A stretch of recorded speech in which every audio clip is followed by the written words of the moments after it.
굿모닝.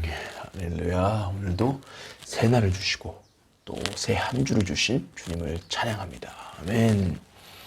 오늘도 오후이지만 그쪽은 한국은 아침입니다. 네, 잘들 지내고 계시죠? 그리고 부활절의 기쁨을 다들 아주 충만히 누렸죠? 네, 매일의 삶 가운데 부활의 기쁨이 넘치길 축복합니다. 머리가 아주 그냥 Natural my hair. Anyway, 아빠와 아들 오늘도 시작합니다. 오늘 말씀은 마태복음 9장 18절에서 38절 말씀입니다. 36절 말씀만 제가 읽도록 하겠습니다. 무리를 보시고 불쌍히 여기시니 이는 그들이 목자 없는 양과 같이 고생하며 기진함이라. 아멘. 여러분, 잠비아에서 저희 선교팀은 1, 3, 5 비전을 가지고 있습니다. 매일 5명의 영혼에게 복음을 전하고, 그리고 3명의 복음 전도자를 세우고 1명의 전천후 사역자를 세우는 것이 저희의 팀의 비전입니다. 하나님이 주신 것이고 하나님이 감동 주신 것이죠. 그렇게 하면요, 한 사람당 1년 동안 1,000명, 1,000명, 그리고 합쳐서 3,000명의 사람들이 주께 돌아오게 됩니다. 가능하냐 불가능하냐? 가능합니다. 매일 전도를 하고 있고, 그리고 또 늘 5명 이상, 거의 항상 10명 이상의 사람들에게 복음을 전하게 하시고, 또 단순히 복음을 전하는 것이 아니라 예수님을 영접하는 일들이 계속 일어나고 있습니다. 전도 시간에만 뿐 아니라 어디를 가든 생활에서 복음을 계속해서 전하고 있습니다. 외람된 말이지만 하지 않겠습니다. 죄송합니다. 여러분, 잠비아는 전도의 문이 활짝 열려 있습니다.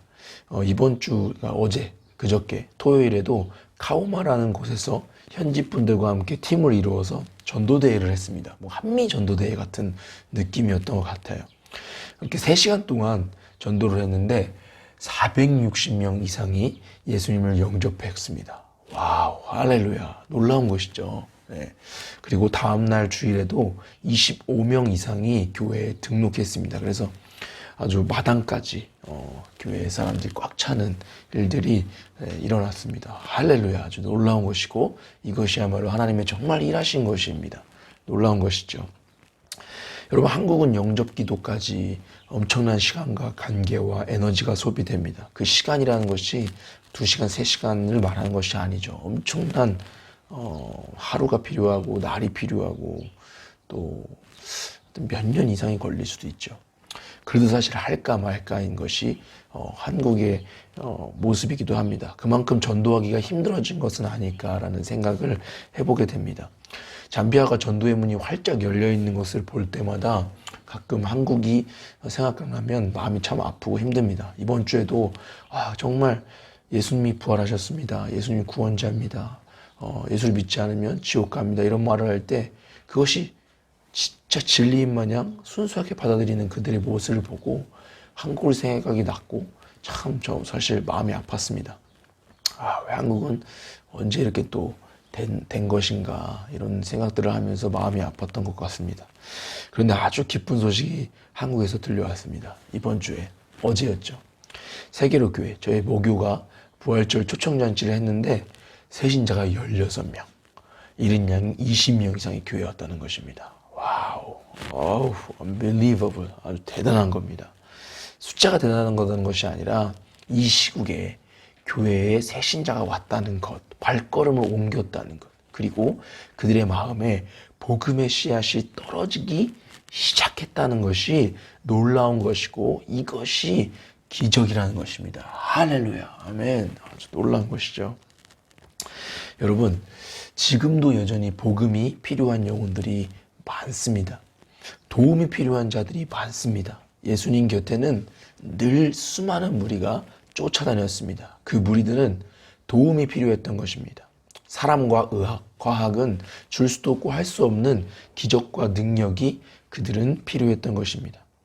죽은 사람과 슬픔에 잠긴 가족, 혈류증으로 고생하는 여인, 맹인과 말 못하는 자 등 모든 사람들이 그만큼 예수님과 같은 사람이 필요했다는 것입니다. 그러니 예수님을 안 쫓아다닐 수가 없는 거예요.